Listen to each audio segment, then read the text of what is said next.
Allora, tu sei arrivato qui la prima volta il 19 o 29 aprile 2019 con il tuo libro sulla canapa, che per noi in libreria rimane sempre un gran best seller. Ma poi è successo, non so cosa è successo, poi ne parliamo di cosa è successo, no? Dal 2019 in poi. Però c'è una cosa che mi piacerebbe capire da te. Questo libro comincia a essere scritto a 8000 metri d'altezza. Volevi avere una visione più chiara? No, in realtà ero nei guai, perché dovevo consegnarlo di lì a breve. E i miei editori erano convinti che lo stessi scrivendo da un anno. E quindi mi sono trovato in aereo stanchissimo perché tornavo da varie cose e volevo guardarmi un film o dormire, invece mi sono dovuto mettere a scrivere il libro. Però devo dire che l'aereo è un po' anche, per me è quasi un habitat naturale.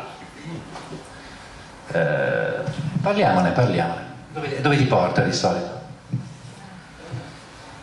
Mi porta dove sento il bisogno di andare, ma non è tanto importante dove mi porta, l'importante è che mi porti da qualche parte. Per me il viaggio è quello, per me il viaggio è ossigeno, non è un vezzo mio, non è... Se non viaggio muoio, devo viaggiare, devo spostarmi, poi non ha importanza dove vado o come vado. Infatti io non mi sono mai fermato anche in tutti questi anni, perché non è che si viaggia solo con un aereo, anzi, non è neanche uno dei miei mezzi preferiti, nonostante mi piaccia molto, però più vado avanti e più amo i mezzi lenti. È un po' strana, no, sta cosa? Però, insomma, non sono il primo a promuovere un modo lento di andare. Terzani, che io considero un maestro, anche lui a un certo punto della sua vita proprio ha iniziato ad andare in quella direzione, andare lentamente. Io ho fatto un cammino di Santiago in bicicletta, in solitario, ho fatto dei trekking e più lenti si va e più si impara, più si capisce, più si vive. E per il resto, come disse Sant'Agostino, per me il mondo è un libro e chi non viaggia ne legge solo una pagina. Per me è esattamente così. Io sono affamato, ho proprio bisogno, a un certo punto sento qualcosa che mi chiama e devo andare a vedere, devo andare a scoprire, devo andare a mettermi nei guai,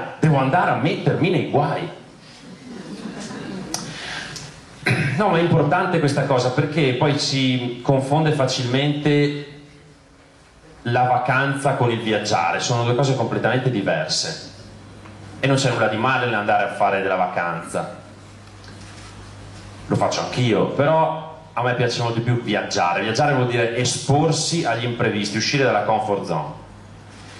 E se voi fate caso, le serate più belle che noi passiamo tra amici, le feste, gli avvenimenti o i viaggi che ricordiamo sono quelli dove è successo qualcosa che magari sul momento ci ha anche dato fastidio perché era un imprevisto, ma sono quelle le esperienze più belle. Ah, ti ricordi quella sera che Giovanni ha fatto quella cazzata incredibile e ci ha messo nei guai? Un viaggio o un'esperienza qualsiasi senza un qualcosa che vada al di là di quello che avevamo programmato è tempo perso, secondo me. Quindi per quello dico che mi piace mettermi nei guai, chiaramente con dei limiti, no? Però ecco, è quello che un po' io ricerco nei viaggi. Infatti anche in questi ultimi 2 anni per me è stato particolarmente divertente perché era molto facile mettersi nei guai. E infatti ci ha sbattuto il muso alcune volte. L'anno scorso ho provato ad andare in Brasile, ad esempio, in un momento particolarmente delicato e non ci sono riusciti. E sono tornato a casa con le pive nel sacco. Quest'anno invece ci sono riusciti. Ma va bene così, fa parte anche questo dell'avventura. Ma dimmi una cosa, tu prima hai accennato che ti volevi mettere nei guai, e quando ti metti nei guai di solito ce lo comunichi, ce lo comunichi, e molti di noi insomma in qualche modo sanno perfettamente i cazzi tuoi, giusto per dire una cosa, no?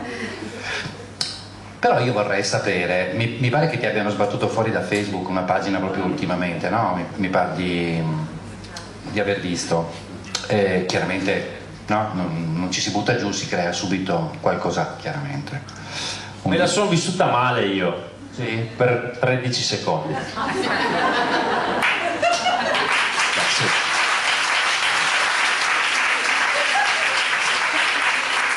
Sì, cazzo, perché c'hai quei 180.000 persone che ti seguono e dici... Io poi ho aperto quel giorno Facebook per pubblicare il post con le date del tour, quindi era uno dei post più importanti degli ultimi anni per me. No, il grafico mi manda questa illustrazione con le facce colorate, io gasatissimo, questa adesso spacca tutto su... Pop-up. Per 30 giorni tu qua non fai più niente. Io che cazzo ho combinato? Ero anche stato attento i giorni prima, poi vado sulla leggera un attimo, no? Una citazione di Camilleri. E adesso? E quindi 13 secondi di panico. Siciliano là. Poi però ho detto, che figata, nuova sfida, adesso vi spacco il culo. 3 mesi e avrò una pagina più grossa di quella che avevo, potete segnarvelo, nessun dubbio. Andiamo avanti. No, beh, rimaniamo qui, no? Nel senso, rimaniamo su questa cosa che mi interessa molto. Cioè, andare lenti, consumare lento, consumare giusto. Poi vuoi andare a ruota libera, non è... Io sono qui solo per cercare di capire questo libro davvero bello. Prima di farti una domanda, mi dici come nasce? No? Questo, a parte che nasce in cima, no? In cima, a 8000 metri, ma come nasce? Che desiderio avevi? Ok, nasce perché io negli ultimi 2 anni e mezzo ho rivissuto delle sensazioni che avevo vissuto in adolescenza, cioè questo sentirmi fuori posto, questo vedere un mondo che gira al contrario, questa sensazione di essere disadattato, di essere una pecora nera, una voce fuori dal coro. Non che negli altri anni fossi un allineato, però negli ultimi 2 anni e mezzo in particolare proprio quella cosa di guardarsi intorno e dire ma che cavolo succede? E allora, visto che io ho passato un'adolescenza molto travagliata, ho pensato, io adesso scrivo un libro in attesa che inventeranno la macchina del tempo, così poi salirò a bordo e porterò indietro questo libro al Matteo di 18 anni e glielo darò in mano e gli dirò guarda, con questo ti semplifico la vita, perché qua dentro c'è tante di quelle cose che io poi ci ho messo 20 anni a mettere insieme per trovare quello che io oggi chiamo una specie di equilibrio instabile, perché ho ancora tante cose da mettere a posto, sono spesso ancora tormentato, i miei demoni, le mie cose, però devo dire che perlomeno me la godo, che non è poco. Questa poi è una delle chiavi del libro, poi ci arriveremo. E allora vorrei andare indietro al Matteo di 18 anni che non capiva niente, era in un inferno di contraddizioni, no? E dirgli guarda amico, vai tranquillo, leggi qua, perché a me a 18 anni, ma anche un po' prima, 14, quando inizia a capire qualcosa, mi dicevano delle cose e io poi ne vivevo l'esatto opposto. Mi hanno sempre detto sii te stesso. Sta frase mi è uscita dalle orecchie dappertutto, l'importante nella vita è essere se stessi. Allora io ho detto, va bene, allora provo a essere me stesso. Un disastro. Perché poi andavo a scuola, a voglia essere te stesso, in una scuola dove invece la parola d'ordine è omologazione, dove tutti devono fare le stesse cose. Come cazzo faccio a essere me stesso? Combinavo dei casini della Madonna a essere me stesso. Poi mi dicevano, mi raccomando Matteo, mai egoista, bisogna sempre pensare agli altri. E poi mi guardavo intorno e vedevo una società basata sulla competizione, dove se ero altruista e pensavo agli altri me la prendevo nel sedere, e dove se non ero competitivo morivo come l'ultima ruota del carro. E poi la più bella di tutte, goditi questo momento, mi dicevano, perché vedrai dopo. E come goditi questo momento? E dopo cosa succede? Perché cioè, adesso non sto bene, pensavo io, e dopo mi butto da un ponte. Poi un giorno leggo una citazione che mi cambia la vita. Io sono un amante delle citazioni, infatti ce ne sono tante nel libro, perché gli autori degli aforismi sono riusciti magicamente in una frase a dire quello che magari noi comuni mortali stiamo pagine e pagine o giorni per mettere insieme. Era una citazione di Krishnamurti, pensatore, un grande pensatore orientale di tanto tempo fa, che diceva: non è segno, sembrava parlare a me, Matteo, dall'alto, non è segno di buona salute mentale essere ben adattato a una società malata.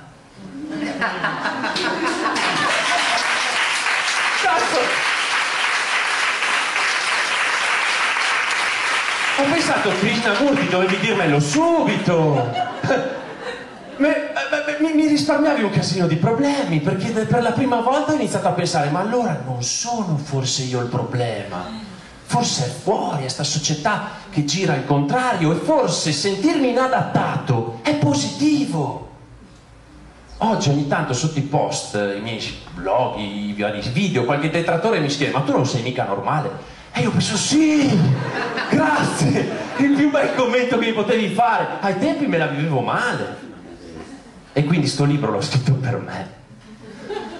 Poi penso che possa aiutare anche qualcun altro che magari si sente o si sentiva o si sentirà così un po' un alieno, una voce fuori dal coro. E credo che negli ultimi 2 anni non sono proprio 4 gatti, perché ci hanno detto sta roba qua, ci hanno detto: ma sì, siete pochi, siete una minoranza irrilevante, possiamo far finta che non esistete.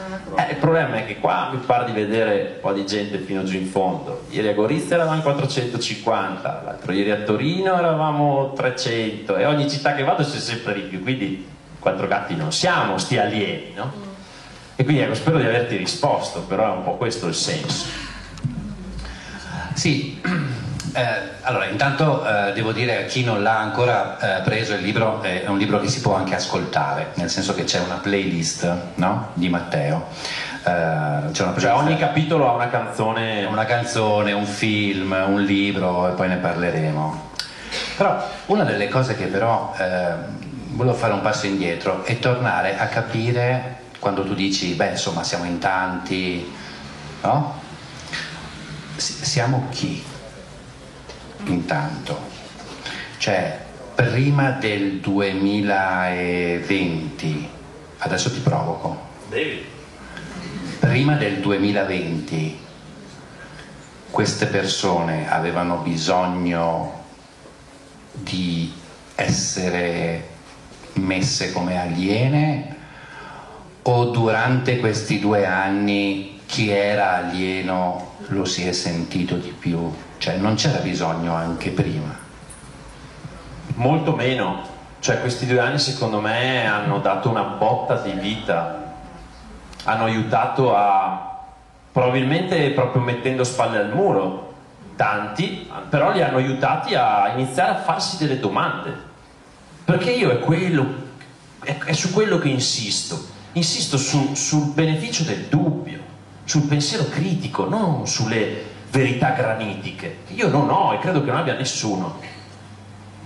Insisto sul discorso di farsi delle domande su quello che succede, domandarsi: è giusto, è sbagliato, ha senso, non ha senso, perché no, che poi tra l'altro è alla base della professione del giornalista, quella di fare domande, ma ci arriviamo magari dopo parlando di informazione. Ma al di là di questo dovrebbe farlo ogni essere consenziente, domandarsi il perché delle cose. E invece negli ultimi 2 anni c'è stata calata dall'alto una dinamica che pretendeva che noi non ci facessimo domande, ma che avessimo fede. E la cosa più incredibile è che ci è stato detto che avremmo dovuto avere fede nella scienza, che è l'opposto della fede. E la scienza va proprio avanti per tentativi, non lo dice Matteo Gracchi, lo dice Galileo Galilei. Va avanti per fallimenti, va avanti proprio per discussioni, confronti, dibattiti, tutto quello che hanno azzerato negli ultimi 2 anni e mezzo. Io l'ho trovata una cosa incredibile, questa cosa qui. E allora chi tu dici siamo in tanti o siamo pochi? Chi? Coloro che hanno iniziato a farsi domande. Secondo me siamo molti di più adesso che non 2 anni e mezzo fa. E quindi quello che è successo non è stato piacevole, indipendentemente dalle esperienze personali che abbiamo vissuto, che possono essere state tragiche con la perdita di cari, parenti, eccetera, possono essere state tragiche per la perdita di lavori o altre cose. Non è sicuramente stato bello. Però anche poi nella storia dell'umanità non sono mai successe grandi rivoluzioni senza qualcosa che le spingesse. Le più grandi civiltà sono sempre nate dalle ceneri di quelle prima, no? E quindi probabilmente ci serviva questa roba qua per ritrovarci a parlare di pensiero critico. Guarda, mi hai dato un link perché in questo periodo, poi io ti ripeto, stasera del Covid sinceramente non ho proprio palle, ma sei libero di fare quello che vuoi, perché ne abbiamo fino a qua tutti. Non ho capito di che cosa hai detto. Fino a qua, cioè non ne ho fino sopra i capelli. No, ma di perché che non ne cosa? avevo. Di che argomento? No, del Covid dico. No, scusami, in francese Covid era no, mi sfugge, andrò a cercare di cosa si tratta.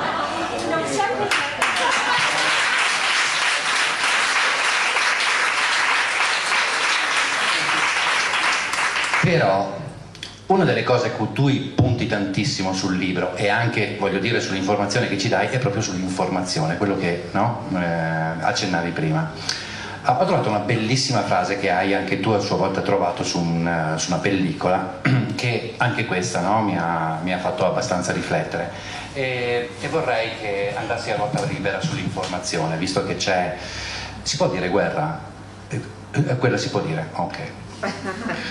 C'è una guerra là fuori, amico mio, una guerra mondiale, e non ha la minima importanza di chi ha più pallottole, ha importanza chi controlla le informazioni.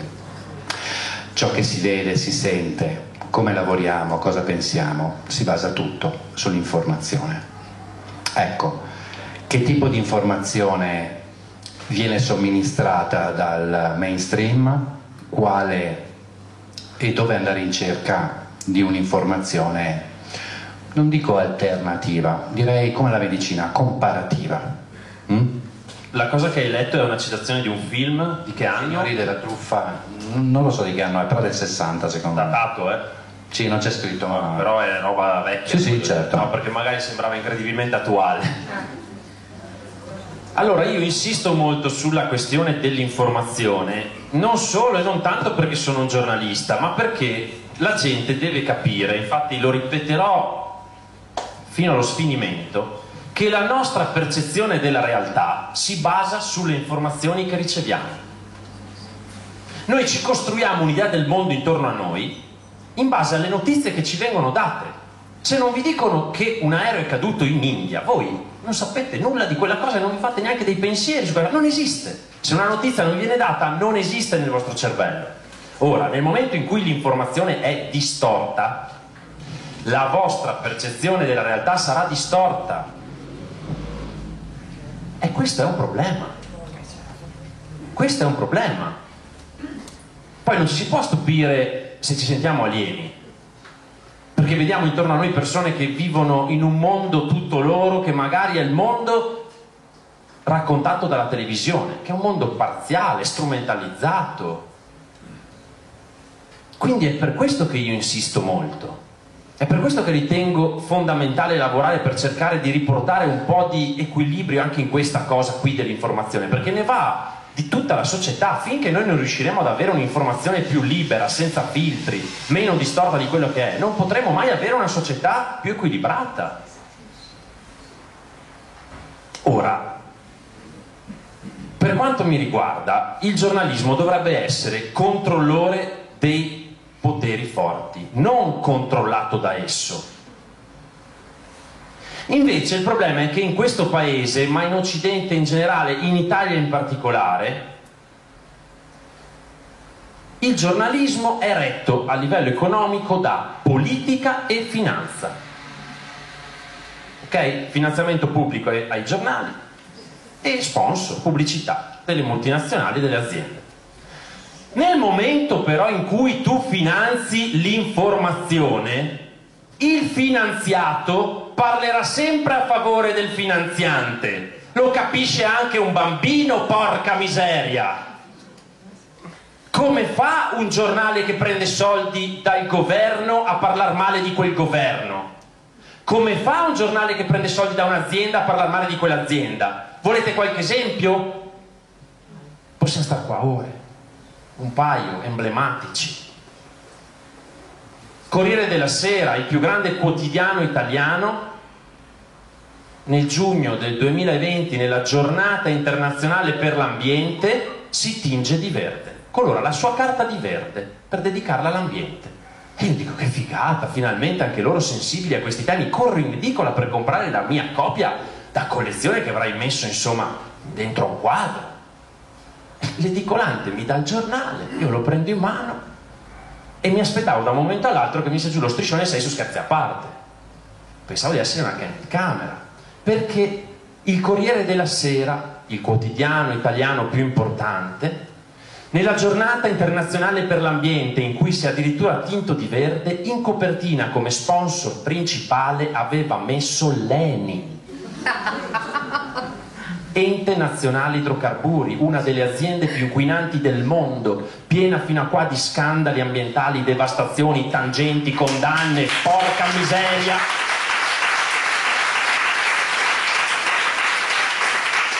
Ma lo capite? È come se su una rivista dedicata ai topi lo sponsor fosse un gatto. Ma come si fa? Ma come si fa? Quello è greenwashing, in termine tecnico. L'ENI paga il Corriere della Sera perché così ti fa vedere che improvvisamente l'ENI è diventata buona e sta facendo le cose per l'ambiente. È una presa per il culo. E questo è l'esempio, ma ce n'è dappertutto. Dal punto di vista politico, non so se serve a parlarne, ma l'anno scorso, visto che non gli bastava avere le mani sui media nazionali, hanno dato anche un tot di milioni di euro per i media locali perché passassero comunicazioni governative. Signori, questa roba qua non è giornalismo, è propaganda, che è un'altra cosa. È essere uffici stampa delle istituzioni, zerbini, megafoni. Non giornalisti, i giornalisti fanno le domande, ecco che mi ricollego al discorso delle domande, e ne fanno 5, non 1000, perché te lo insegnano il primo giorno di scuola del giornalismo. 5 domande, il metodo anglosassone, non si sbaglia mai. Per costruire una notizia fai 5 domande, le 5 W. Dove, quando, perché, chi, come. È facile. Adesso nessuno più fa domande. Adesso c'è un signore che fa la conferenza stampa e dice quello che deve dire. E gli altri riportano, senza fare domande. Ora, va bene, sei Presidente del Consiglio, naturalmente è giusto che dici le tue cose, ma è anche giusto in un paese libero e democratico che dall'altra parte ci sia un giornalista che ti faccia delle domande e anche scomode, e soprattutto per capire, per far capire alle persone. Perché nel momento in cui tu, Presidente del Consiglio, te ne esci dicendo una cosa come: preferisci la guerra o il condizionatore acceso? Ci deve essere un giornalista che alza la mano e dice: ma che cazzo sta dicendo, Presidente? Ma per capire, perché magari lui sa qualcosa che noi non sappiamo. Allora voglio capire da dove viene quella frase. Perché per quello che so io, la Russia è 50 volte l'Italia, e lo so perché sono andato a vedermela. Ho preso un trenino da San Pietroburgo e me la sono fatta tutta fino a Vladivostok, la Transiberiana, un viaggio stupendo. E sono stato lì per capire, a domandare, a vederla, e non mi tornano ste cose qui. Perché la Russia, 50 volte l'Italia, ha come maggior alleato la Cina, la più grande potenza economica mondiale, ok? E tu mi stai venendo a dire che se io abbasso il condizionatore influisco sulla geopolitica internazionale della Russia. Mi devi dire come, mi devi spiegare, altrimenti sai cosa succede? Che il giorno dopo Piero Pelù si fa la foto facendo vedere che ha passato di 2 gradi il condizionatore. L'ha fatto. Mi sale il patto su questo argomento, possiamo anche cambiarlo. No, il problema è che mancano le domande, manca tutto. Il problema è che siamo al 58esimo posto nella classifica sulla libertà di stampa nel mondo. tra il Niger, Burkina Faso e questi paesi qua. Il problema è che abbiamo personaggi che si sono autoproclamati professionisti dell'informazione, che mandano in onda spezzoni di videogames e di film, spacciandoli per veri, e quando si accorgono non chiedono neanche scusa, ho fatto un errore, rettifico, no, vanno avanti. Questo è un problema. E contemporaneamente teniamo il più grande giornalista del XXI secolo chiuso in una galera, Julian Assange, al quale dovremmo fare una cazzo di statua in ogni città del mondo, perché Julian Assange ha fatto una cosa incredibilmente stupida: ci ha regalato delle informazioni, non ci ha guadagnato un euro, e ci ha svelato le nefandezze dei governi, ha fatto un regalo a tutti i cittadini del mondo. E noi cosa abbiamo fatto? Invece di fargli le statue e dirgli grazie ogni giorno, l'abbiamo messo in prigione, l'abbiamo perseguitato e stiamo per ammazzarlo se permettiamo che sia estradiato negli Stati Uniti d'America. Io sto aspettando a vedere come vanno le cose, perché non escludo di pigliare un aereo e andare a incatenarmi da qualche parte a Londra, perché ci riguarda tutti sta roba qua, non possiamo fregarcene. Sarebbe un precedente gravissimo.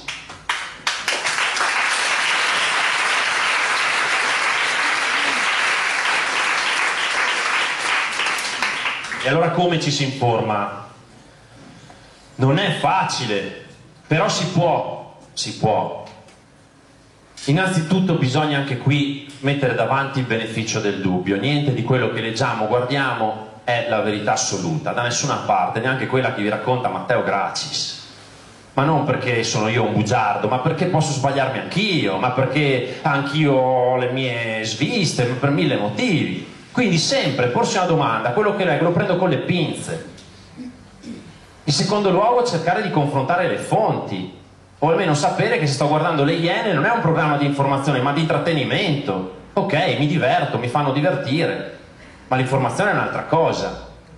L'informazione non è in televisione, l'informazione c'è ancora un po' su internet, dove uno può andarsi a cercare i canali indipendenti, queste cose qua. L'informazione vera è nei libri, e non lo dico perché siamo in una libreria, è nei libri, perché i libri ti permettono di approfondire, cosa che non facciamo più con le notizie. Ormai si leggono solo i titoli e si crede di essere informati, meglio non leggerli neanche. Invece un libro ti permette di approfondire, almeno su quell'argomento hai capito qualcosa. Ecco, noi un anno fa, insieme ad alcuni colleghi, amici e collaboratori, abbiamo creato una nuova realtà editoriale che si chiama L'Indipendente, il cui slogan è informazione senza padroni, perché è tutto lì il nocciolo della questione, avere o non avere padroni, e ci basiamo solo sugli abbonamenti delle persone che ci leggono. Ci vuoi leggere? Ci leggi comunque gratuitamente, però se vuoi sostenere il progetto e avere dei servizi in più, paghi 3-4 euro al mese e questi servizi, punto. E in questo modo qua stiamo in piedi, sta crescendo il progetto, non è un'idea nostra. The Guardian e altri grandi giornali mondiali stanno andando in quella direzione, slegati dalla politica e dalla finanza, in maniera tale che possiamo parlare liberamente, ed è quello che stiamo facendo. E quindi ecco, io uso sempre di più questo strumento anche per informarmi, perché non è che ci lavoro e ci scrivo io, c'è uno staff di 10 persone. La prima cosa che ho fatto è scegliere un direttore che fosse svincolato da me, che sono il fondatore, in maniera tale che lui sia indipendente. Ci sono dei giorni che vedo la notizia e mi girano le palle, dico cavolo, ma perché l'ha pubblicata quella roba? A me non mi va bene, ed è giusto così, perché questa è la pluralità di informazione. La pluralità, questo è importante, avere varie voci. E non cercare solo quelli che ci fanno comodo, no? Perché spesso poi siamo pronti anche questo noi, ad andare a vedere, ad ascoltare solo quello che conferma già i nostri pensieri. Questo non va bene, dobbiamo sempre metterci in discussione anche noi. Spero di aver dato qualche spunto in merito, io potrei andare avanti ora a parlare di informazioni, è che poi mi sale la bile e altre cose, quindi a posto così. No, ma guarda, su questa cosa dell'informazione poi tocchi, insomma, tocchi una comunità, perlomeno qua in libreria, abbastanza sensibile. Noi il 30 gennaio abbiamo voluto e ospitato dei giornalisti di Report e chi li moderava era anche una giornalista, un premio Pulitzer che ha lavorato ai Panama Papers, tanto per capire che tipo di giornata abbiamo avuto, e abbiamo parlato anche della macchina del fango. Ecco, tu non hai paura di prenderti un po' di merda? Ma sì, ma succede anche a volte, sai, la scorsa settimana mi ha chiamato quei simpaticoni della Zanzara di Radio 24 e ogni tanto io mi presto poi a questi squalli di teatrini, mi presto perché non ho paura di prendermi appunto queste gettate di fango, anzi mi faccio una risata, e poi perché credo che sia anche un modo per dimostrare quanto piccole sono determinate persone, determinate realtà, cioè l'incapacità di argomentare, l'incapacità di discutere in maniera civile, no? E quindi ogni tanto secondo me è anche giusto prestarsi a cose del genere. Tanti mi dicono no, non dovresti neanche alzare il telefono. Sì, dipende, sono punti di vista. Io ripeto, spesso rifiuto di andare in televisione perché chiedo delle condizioni che non mi sembra che siano incredibili. Chiedo la diretta prima di tutto, altrimenti è un taglia e cuci continuo. Chiedo dei tempi di almeno 3 minuti, senza parole sopra, 3 minuti, non 3 ore, 3 minuti, e sapere qual è il pubblico presente, quali sono i relatori. Fantascienza. Fantascienza. E quando chiedo queste 3 cose mi dicono non si può. Se non si può io non vengo.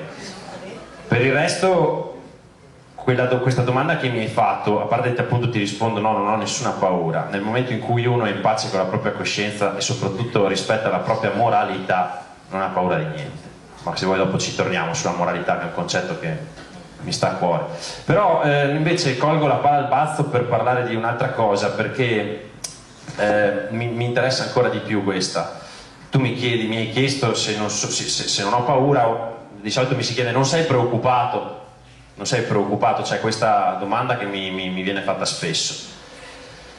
E io da un po' rispondo così: io non sono preoccupato, io sono occupato, che è diverso, e c'è una grande differenza, perché essere preoccupati significa occuparsi di un qualcosa che deve ancora succedere, e significa sprecare le nostre energie, il nostro tempo e le nostre risorse più preziose, che sono quelle che dovremmo mettere sul presente.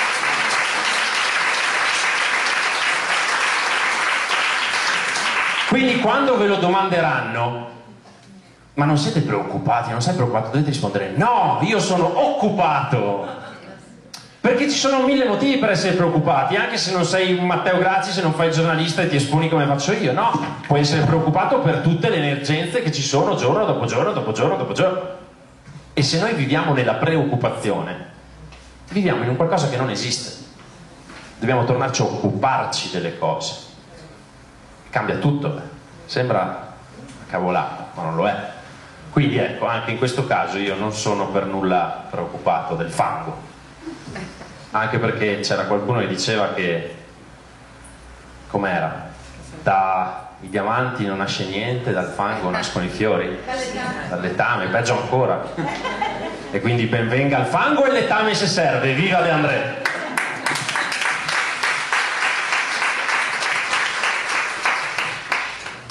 Io, prima di farti vedere un video, perché oggi è una giornata particolare, poi scoprirete per chi ama un certo tipo di musica,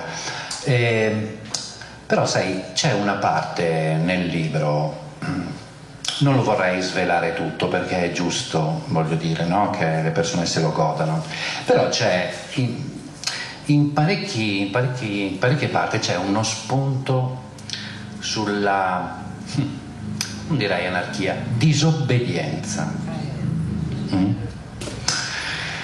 Ecco, e allora io mi sono segnato una cosa, no? Poi mi dirai dove hai trovato quella rivista a Bologna, anarchica, mi interessa molto, cioè, soprattutto la mia collaboratrice mi interessa tantissimo. Vero? Allora, tu scrivi: quando una legge è ingiusta, può essere giusto infrangerla. Ok. Però è vero anche che, siccome tu dici io mi fido di me, scusami se stringo, no? Cerco di... io fido di me, mi fido del mio buon senso, della mia gratitudine, però siamo in tanti, cioè lo stronzo c'è. Quindi alcune regole ci devono essere perché siamo in tanti. A proposito, troppi? E qui apriamo, no, un altro mondo. Ma se non siamo troppi, forse, però siamo tanti e abbiamo bisogno di alcune regole, chi decide se quella regola è giusta per te o no? Wow, sai che la disobbedienza mi chiama però un'altra cosa, perché per arrivare alla disobbedienza devo fare prima un altro passaggio. Adesso mi metterò contro tutti i maschietti presenti in questa sala, ma tanto siete pochi, quindi chi se ne frega. Però mi rivolgo a voi. Infatti vi cerco, siete pochi ma vi cerco là in mezzo. Quando è che noi maschietti ci renderemo conto e finalmente ammetteremo che le donne sono superiori? Ruffiano! Ruffiano! Però è vero, non è che lo dico perché voglio fare Ruffiano, non ne ho bisogno per fortuna, ma perché? Perché mi baso su dei ragionamenti molto semplici che voglio farvi adesso, che ho fatto anche nel libro. Il primo è su una statistica che in pochi conoscono e soprattutto le donne dovrebbero conoscere proprio per giocarla a loro favore.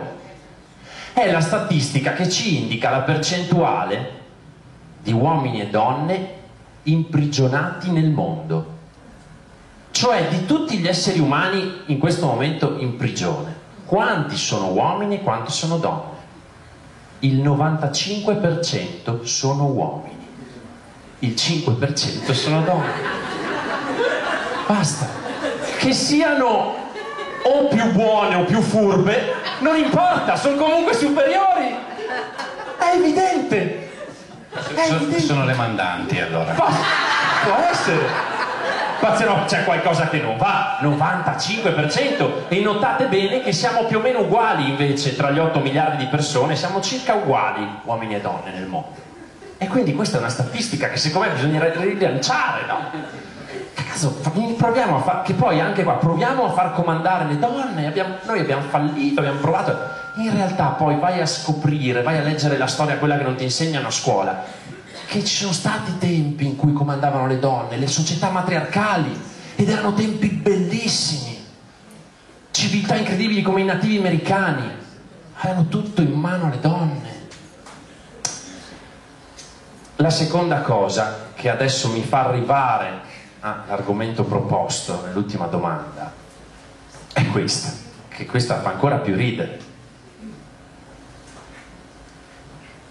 Dio, non l'ultimo arrivato, Dio ha chiesto una cosa alla donna, non gliene ha dette 100, ve ne dico una, rispetti questa e siamo a posto. Non mangiare il frutto proibito. Fermi. Non mangiare il frutto proibito. Cosa ha fatto la donna? Ha mangiato il frutto proibito. E noi uomini siamo convinti di poter comandare le donne, loro che non hanno ascoltato neanche Dio. È stupenda sta roba. Che poi alla donna non gliene fregava niente della mela, l'ha mangiata solo perché gli hanno detto che non si poteva mangiare. Se Dio si faceva i cazzi suoi, la mela restava là. Invece al passato gli ha detto: donna, tu non devi mangiare il frutto proibito. Ah sì? Ah. E cos'è nato quel giorno? Una virtù incredibile, la disobbedienza. Grazie donne, l'avete inventata voi.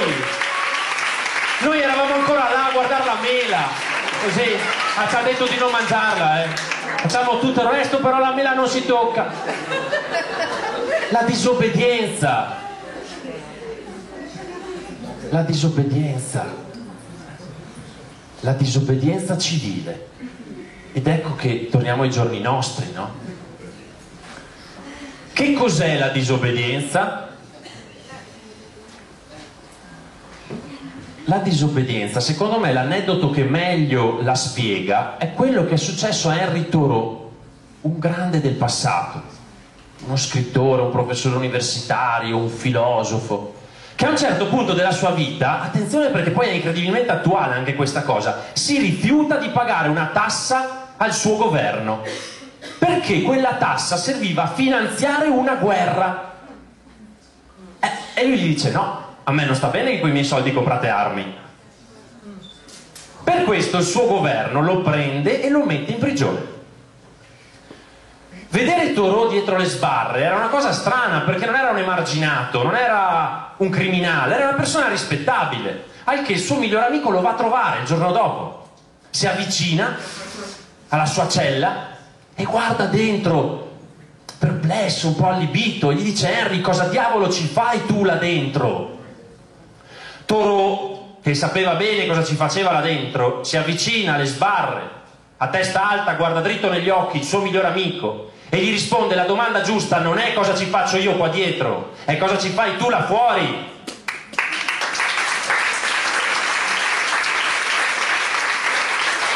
Questa è la disobbedienza civile. Questo è quello che ci ha insegnato Thoreau. Quando una legge è ingiusta può essere giusto infrangerla. E chi stabilisce cosa è giusto e sbagliato? La nostra moralità. Non c'è altra strada. Perché la grande differenza tra obbedienza e moralità, e poi decidete voi quale seguire, non ve lo dico io, però io vi dico la differenza, è questa. Obbedire è fare ciò che ti viene detto, indipendentemente dal fatto che tu senti che sia giusto o sbagliato. La moralità è fare ciò che è giusto, indipendentemente da quello che ti viene detto. Noi ce l'abbiamo dentro il giusto, fa parte di noi, perché fa parte dell'universo, del cosmo, del creato di tutto. Noi siamo fatti di cellule che collaborano tra di loro, altrimenti non potremmo esistere. Tutto quello che noi viviamo esiste ed è possibile perché da qualche parte là dentro c'è un qualcosa di giusto che lo fa funzionare. Quindi non dobbiamo andare a scuola, non ce lo deve dire un politico, c'è dentro di noi. Ecco dov'è il giusto e lo sbagliato. È il domandarsi: lo faccio perché obbedisco o perché la mia moralità me lo dice? Questo richiede una grande responsabilità, certo, di prendere delle scelte e assumersi le responsabilità che ne conseguono. È molto più comodo delegare. Su questo potremmo iniziare a parlare anche di quel film che ti accennavo prima, se vuoi. Va bene. Perché nel 1999, mentre in cui io ero in quel turbine di casini esistenziali, esce un grandissimo film, che era Matrix. Per chi non l'avesse visto, non se lo ricordasse, molto velocemente, Matrix era un film che parlava di un futuro distopico, nel quale le macchine avevano preso il sopravvento sugli esseri umani, però avevano bisogno degli esseri umani per nutrirsi di energia. E allora cosa avevano fatto? Avevano fatto dei campi di coltivazione di esseri umani che tenevano dentro delle capsule dalle quali ciucciavano l'energia che gli serviva. Ma per tenere gli umani dentro quelle capsule buoni, in silenzio, avevano costruito anche una realtà parallela, virtuale, finta, molto simile al mondo che viviamo, normale, la normalità. E gli esseri umani erano convinti di vivere così.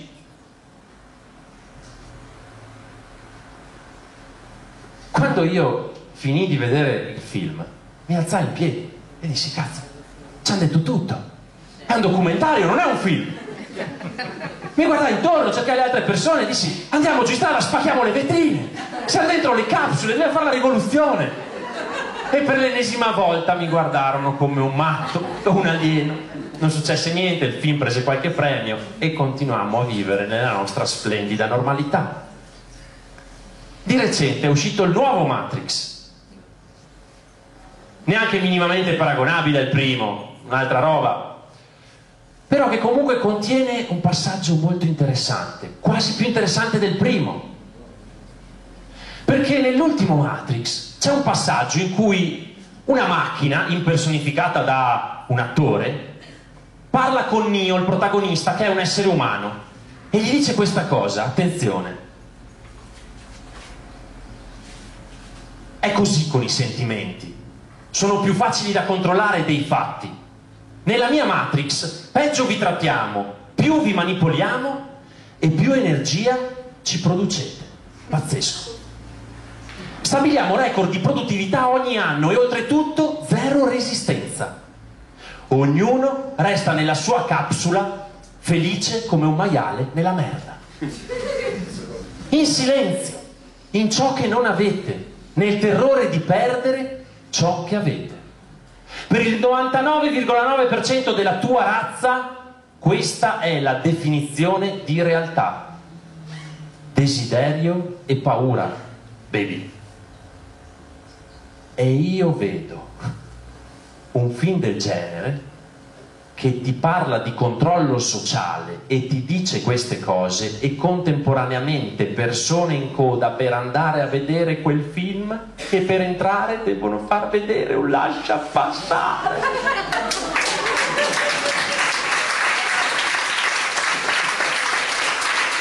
Cazzo, te lo stanno facendo vedere! Che cosa devono fare di più?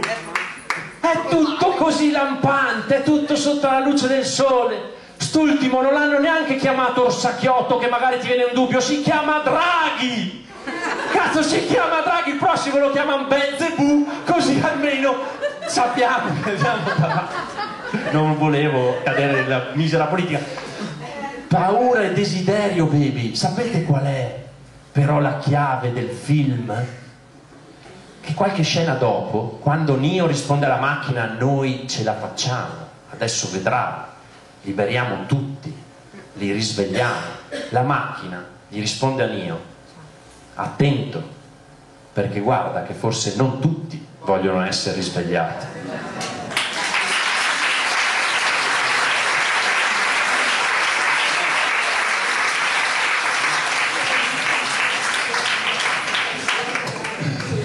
Sai Matteo, hai fatto un discorso che fa riflettere tantissimo, no? Però vorrei fare una pausa, perché hai parlato di esseri umani, di sentimenti. C'è ancora una parola sulla quale vorrei farti una domanda o chiederti che cosa ne pensi. Ed è l'amore, l'amore in senso generale. Oggi è esattamente un anno che è venuto a mancare il maestro. Gli abbiamo fatto, con te volevamo fargli 30 secondi di omaggio, e questo ci vorrà parlare, no? Ci farà parlare un po' di amore e gratitudine. Ecco, allora, intanto vorrei dirvi che questo libro secondo me ci aiuta a uscire dalle correnti gravitazionali, secondo me, e la tua stessa serata qui ci aiuta, no? A uscire un po' dal vortice. Avrò cura di te. Cosa vuol dire avere cura di noi? È questo quello che dobbiamo perseguire.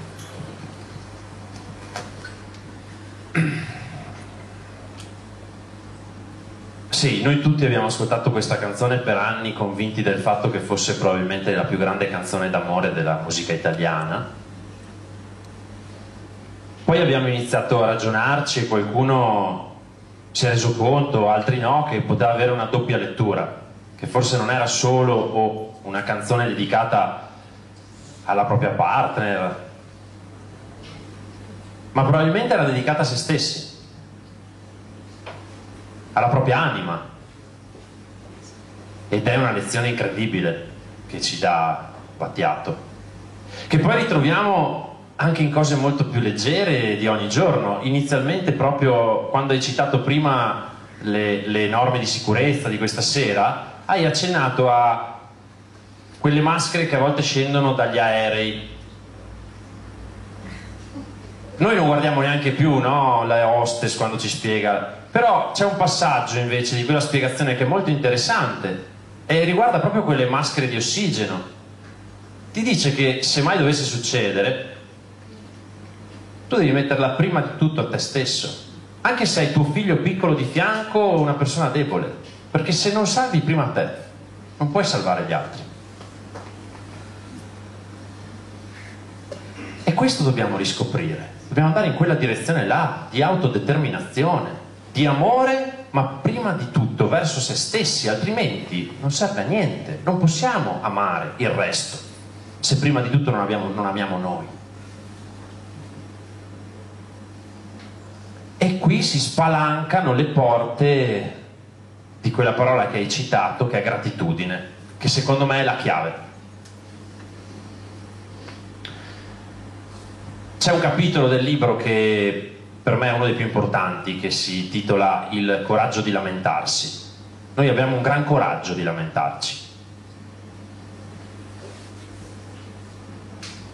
Di recente ho anche fatto un video che si intitolava Siamo fortunati e ho ricevuto tante critiche. Nel video provavo a fare un gioco spiegando che, visto che in molti ci lamentiamo del fatto di essere nati proprio in questo periodo, no? Che sfiga, tutte le cose che succedono, io dicevo ok, facciamo finta di essere nati all'inizio del Novecento, prendiamo così, un'epoca a caso, quando durante l'adolescenza, tra i 15 e i 18 anni, boom, arriva la prima guerra mondiale. Finita quella, se sei sopravvissuto, c'è la spagnola, pandemia, 120 milioni di persone morte. Passata anche la spagnola, arriva la più grande crisi economica degli ultimi 2 secoli, quella del 29, che azzera i salari, i diritti e fa una mattanza. Però tu sopravvivi anche a quella perché sei forte. È arrivato sui 40-45 anni, dici finalmente potrò godermi un po' la vita. No, amico, perché c'è la seconda guerra mondiale. Finita quella, se sei sopravvissuto a quel punto sei Highlander, dipende dove sei nato, perché se sei nato in Spagna c'è Franco che ti aspetta. Se invece sei nato in altre zone del mondo come il Bangladesh, il Nicaragua o la Nigeria, questi problemi sono nulla, perché la tua aspettativa di vita è più bassa di quella di un animale da compagnia nato in Occidente. E così alla fine del video mi sono permesso di dire: è vero, viviamo tempi difficili, però siamo anche tanto fortunati. E nonostante questo qualcuno mi ha risposto: fortunati per che cosa? Ok, il gioco della macchina del tempo non ti è bastato. E allora voglio raccontarvi questo aneddoto che mi riguarda da vicino, riguardo il coraggio di lamentarsi, riguardo la gratitudine. La mia più grande fortuna nella vita è stata poter viaggiare insieme ai miei genitori fin da quando ero bambino, mi portavano con loro in giro per il mondo. A 6 anni camminavo con loro per le strade di Bombay, una città enorme nel cuore dell'India che nel frattempo ha cambiato nome, si chiama Mumbai oggi. Non sanno neanche quanti sono. Ecco, 30 anni fa vedere un bambino camminare per le strade di Bombay era una cosa strana. Infatti ero attorniato da bambini indiani che mi correvano intorno, incuriositi, perché ero bianco e perché avevo dei vestiti puliti e colorati. E per loro era una cosa strana, loro che erano vestiti di stracci sporchi. Io li guardo, anch'io incuriosito a mia volta, e poi vedo che uno di loro è senza una mano. Poi mi giro e ne vedo un altro che è senza un braccio e un altro ancora senza un piede. E allora inizio a farmi delle domande e chiedo ai miei genitori: cosa è successo? Perché? Vedo i miei genitori che si guardano interdetti, come a dire: glielo diciamo o no? Avrà l'età giusta per capirlo? Alla fine me lo spiega e mi raccontano che ai tempi in India, nelle famiglie particolarmente numerose, quindi tutte, dopo il secondo o terzo figlio era prassi, abitudine, che gli stessi genitori mutilassero il nuovo arrivato, perché sarebbe stato più efficace nel fare l'elemosina. Ora lasciamo un attimo perdere il giudizio, che è la prima cosa che ci viene in mente nei confronti di quei genitori. Lasciamolo perdere perché stiamo parlando di una cultura troppo lontana dalla nostra, non la conosciamo, non ne sappiamo niente. Fermiamoci su quei bambini. Fermiamoci su quei bambini, perché io ricordo bene che oltre a essere vestiti di stracci, sporchi e molti di loro mutilati, erano tutti incredibilmente sorridenti, compresi quelli mutilati. E noi abbiamo il coraggio di lamentarci? E noi abbiamo il coraggio di non essere riconoscenti? E noi abbiamo il coraggio di non coltivare gratitudine? Per cosa? Per essere nati e vissuti nel qui e ora, che è un privilegio rarissimo. Noi la prima cosa che dovremmo fare ogni mattina e l'ultima ogni sera prima di andare a letto è guardarci allo specchio, sorridere e dire grazie. A chi e che cosa poco importa, decidetelo voi. Grazie. Grazie, è da qui che si riparte, dalla gioia di vivere, perché è l'antidoto contro la paura, che è il più grande virus che ci ha contagiato tutti.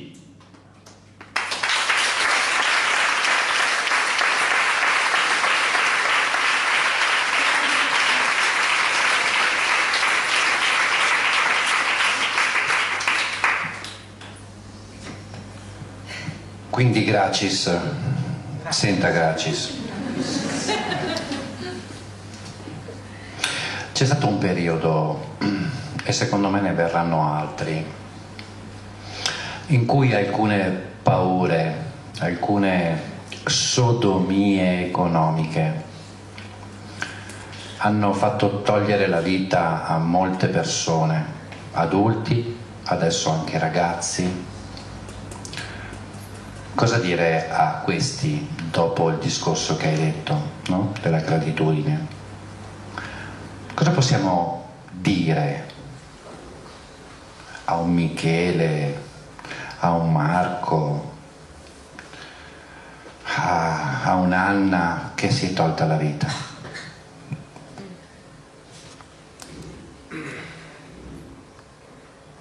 Sai, io faccio anche un po' fatica perché per me la vita è talmente sacra che non capisco bene che cosa può portare, spingere una persona a... Però ho dei ricordi, perché in quei periodi difficili della mia adolescenza ho avuto anch'io dei giorni grigi in cui non nego che comunque a un certo punto un minimo ci pensavo, cioè facevo fatica, no? Dicevi, cavolo, mi dicono anche che devo godermi questo momento, cioè qua se va avanti così e peggiora mi sa che mica tanto mi sta bene. E quindi ecco, io ricordo che alla fine ne sono uscito attraverso appunto alcune citazioni che mi hanno fatto vedere il mondo da un'altra prospettiva e attraverso una gran fede, che è una parola strana per me perché io sono ateo, ma non vuol dire niente, mi ritengo estremamente spirituale, una fede nel buono, nel giusto, nel bene, ed è questo che io proverei a dire a queste persone e che ho provato a dire in quella lettera che c'è nel libro, no?